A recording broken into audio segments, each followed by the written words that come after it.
but also it's important to know your market value. Matt, how would you start or go about learning Sure. what your market value is? Yeah, so this is definitely more of an art, not a science. There's a lot of info out there on how to know what you should be paid based on your skills and your experience level. So it can be quite complex. I know a lot of times people go to the websites like Payscale or salary.com or Glassdoor or Indeed, but all of that data is self-reported data. So, self-reported meaning like I would go to salary.com and say, this is my salary as a agency recruiter.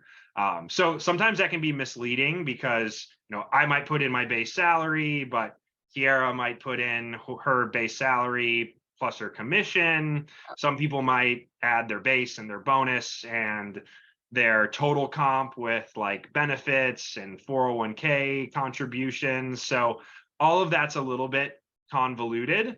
And most big companies aren't using that self reported data, but instead they're paying for data that actually comes directly from HR departments, and they are reporting that data to companies like Mercer or Willis Towers Watson or any of the other companies that do large salary surveys nationwide. So a lot of times what you're seeing public isn't what corporations are using to come up with their budgets and their salary bands for different positions across the organization.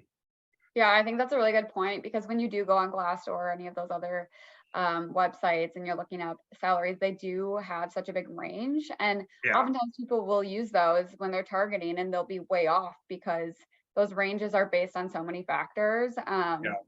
So I do think that's really important to be aware of. But another way you can kind of find out as well is I'll be on calls with people and they'll ask me like, what are you seeing in the market right Yeah. now for my experience, my tools and technologies, just where do I kind of fit in? And based on my experience with companies that we've been working with or candidates that we're talking to, you can get a pretty good idea of what other people with similar experience are targeting. Yeah. And I think that's always a great way. That's why you should talk to agency recruiters because Yeah. we can help Take you out those in more calls. ways. Yeah, we can help you out in more ways than just one. So Yeah.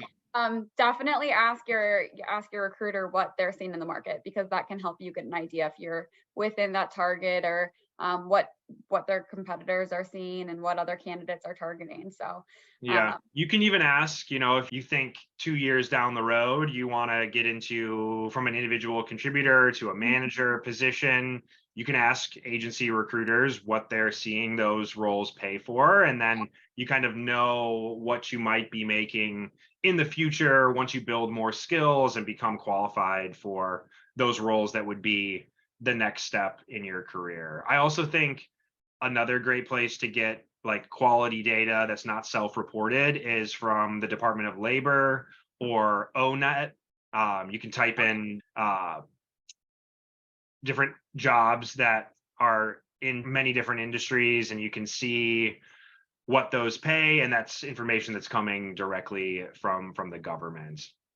yeah, we'll try to include like a link for you as well that you can use for your search to see your market value. But I think another piece that we really need to touch on is geography. It plays a big factor into your comp. If you are working remote, but you're working in New York and the company that you're looking at is in Phoenix, the comp probably isn't going to be the same as the companies that you'd see that are based and on site in New York.